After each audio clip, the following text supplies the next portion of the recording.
be here in the house of the Lord.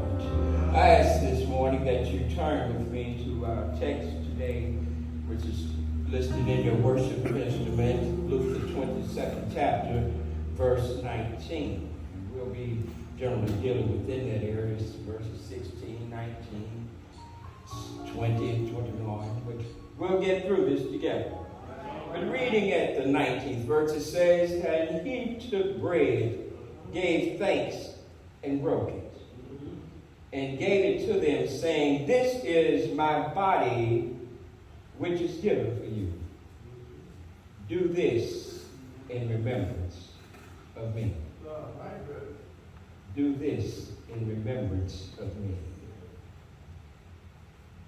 If I must take a theme for today, I ask that you think on these words in this new year, lest we forget.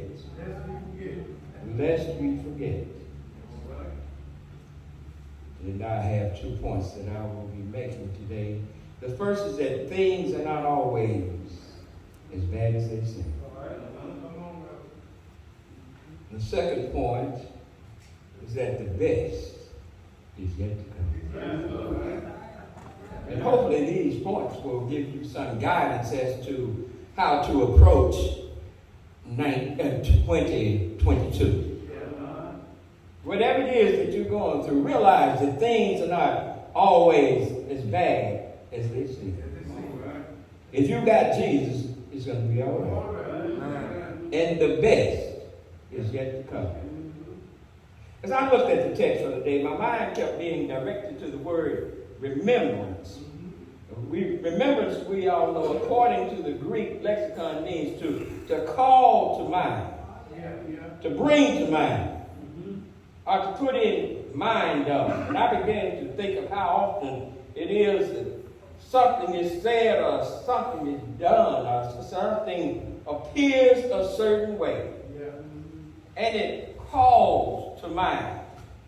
It makes us think about a certain situation. It makes us think about a certain person, thing, a place. It triggers something in our memory.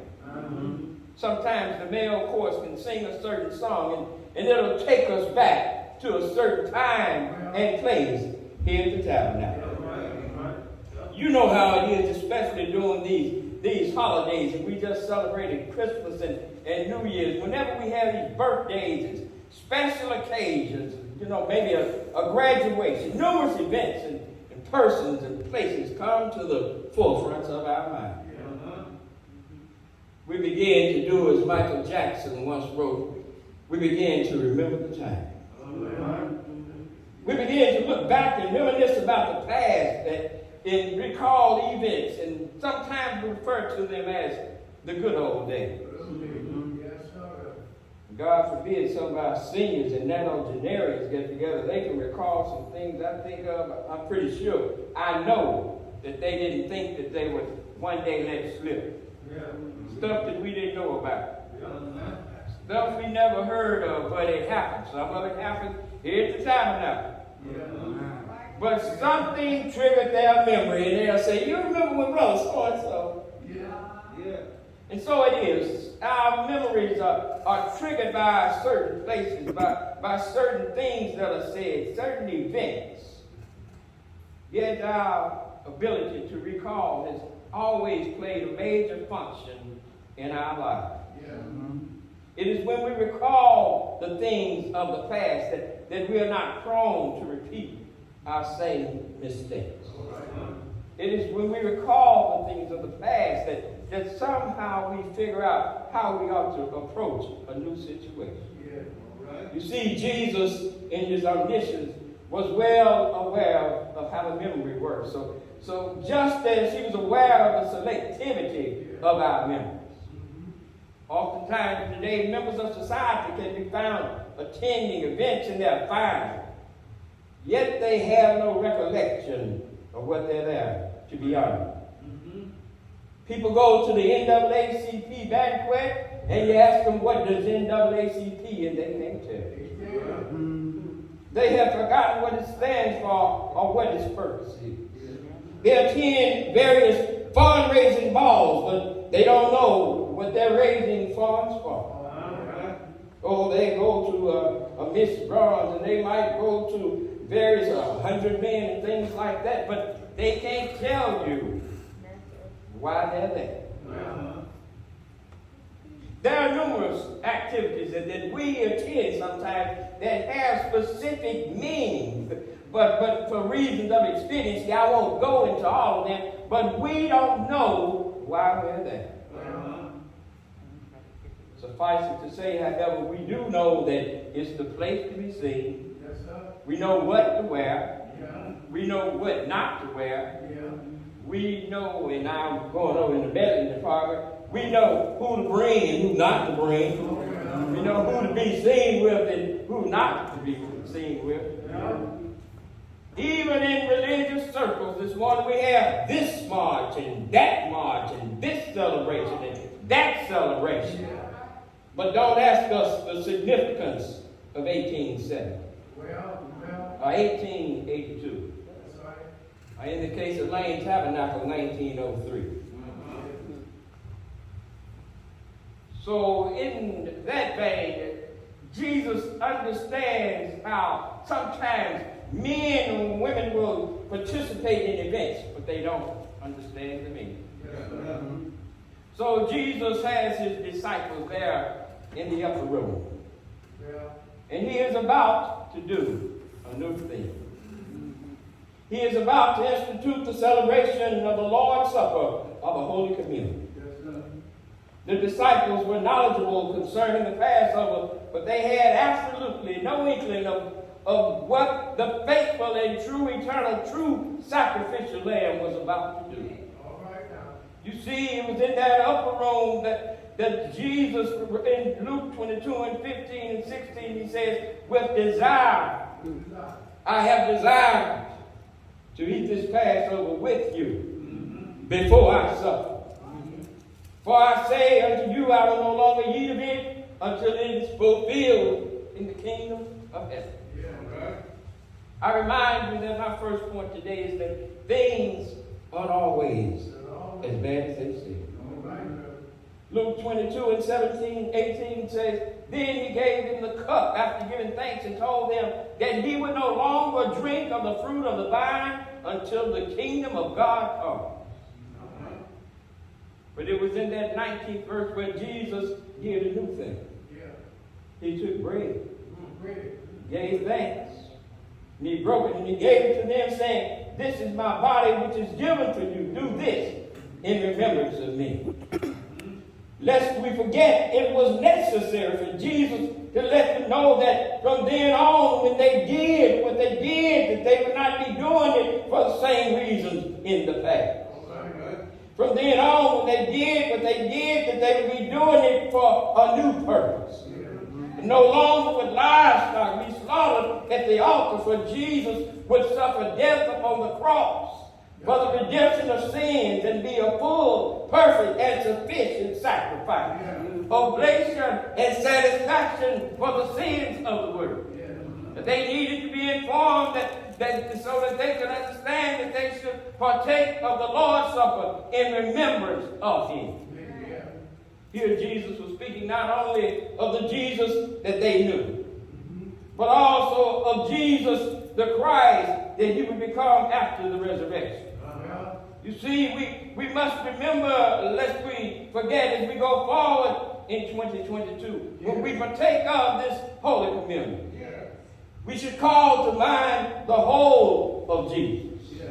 For it is in recalling the whole of Jesus that we keep sight of the miracles that remind us that things aren't always as bad as they seem. When we think of the whole of Jesus, we can see somebody in a bad situation, but we think of the healing of the nobleman's son. Reminding us that no matter how gloomy the outlook may appear, to others, to us, we know that if we have faith and take it to Jesus, things aren't always as bad as they seem. Well, he can bring new life into a dying soul. Miracle of the demoniac, reminding us that Satan and his forces may be too big for us. But Satan's forces are just right for Jesus. The woman with the issue of blood reminds us that he'll illnesses might sometimes be too big and too difficult for Dr. MD. But they are just perfect opportunities for healing by Dr. JC. The calming of the storm reminds us that as long as that we got Jesus on board our earthly vessel, no storm in our lives are too great for Jesus to address the situation, and he stretched forth his hand and said, peace be still in our lives. Things are not always as bad as they seem. When we remember Jesus, we ought to think about the Beatitudes, bringing me to my second point. We ought to think about the fact that the best is yet to come. When we look at the Beatitudes, we see blessed are poor in spirit, for theirs is the kingdom of heaven. Things aren't always as bad as they seem. Sometimes in this life there will appear to be excessive unfairness in your situation. The burdens, the cares, and the responsibility of the world may weigh heavily upon your spirit. But remember that yours is the kingdom of heaven. Sometimes on this earth, in and out of the church, people will come at you in all shapes, forms, and fashions. They will come at you with negativism when you're trying to be positive. Sometimes they're going to come at you with evil when you're trying to be kind. They're going to be rude when you're trying to be polite. You're going to have nasty frowns sometimes when you're trying to smile. But remember that blessed are those who are persecuted for righteousness' sake. For theirs is the kingdom of heaven. Sometimes in this age of technological sophisticated communication, you may be falsely accused, misrepresented, purposely held out for ridicule, liable and slandered by those who resent and envy you for trying to be a child of the true and living God. But remember, blessed are they when men are blessed are you when men revile and persecute you, and say all manner of evil against you, costly for his sake. Rejoice and be exceedingly glad, for great is your reward in heaven.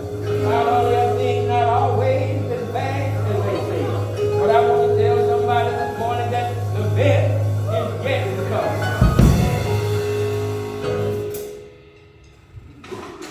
This morning we need to look at the fact that sometimes in our lives, things have an appearance to us of being one thing. But when you realize that Jesus is on your side, they're not exactly as bad as they seem. So here we have the disciples. They are downtrodden, they are sad. Jesus has told the disciples, said, you know, disciples, I got to go by way of the cross. I'm not going to eat this Passover with you anymore. Says, I'm going to name it a new thing. And we'll call it the Lord's Supper. Says that you're going to have to eat it and do it in remembrance of me. Said Jesus took bread and he broke it and he blessed it. And when he had given thanks, he said he gave it to them, saying, this is my body, which is broken for you and for me, for the remission of sins. Take it and eat all of it in remembrance of me. This morning I say to you today, we need to do some things to know why we're doing it. Those things are not always as bad as they seem. We need to take this communion today in remembrance of Jesus. We need to know why it is that we're doing what we're doing when the disciples are just funny. Jesus had tipped them off. He told them, he said, I won't partake of it again with you until I do it in the fullness of God's kingdom. But see, when I go over to Matthew verses 20, in the 26th chapter of Matthew verse 29, Matthew broke it down a little bit different from the way Luke put it. Matthew wrote it down. He said, but I'm not going to eat and partake of this again with you until I do it new in my Father's kingdom. You see, that was the tip off, that things ain't always as bad as they seem. And he was trying to tell them that what? The best is yet to come. But he said, I'll even do it with you in my Father's kingdom.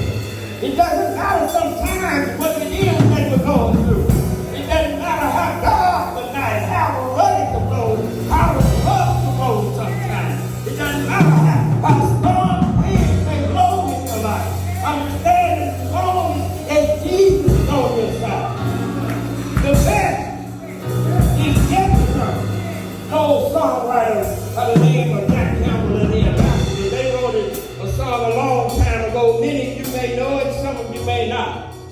But he says, I'm happy every day as I travel through this land. I've been mighty blessed by God. I'm holding to his hand. Said my journey is almost over. The battle's nearly won. Said that I have a feeling in my heart. The best is yet to come. He said, standing down on Jordan's banks and faced life to the tide. The storms of life are raging, but I'm happy down inside.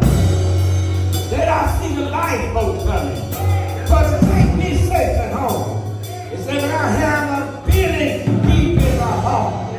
The best is yet to come. And the book says, oh, the best is yet to come. When I walk through heaven's gates, for the first time I see Jesus, I can hardly wait.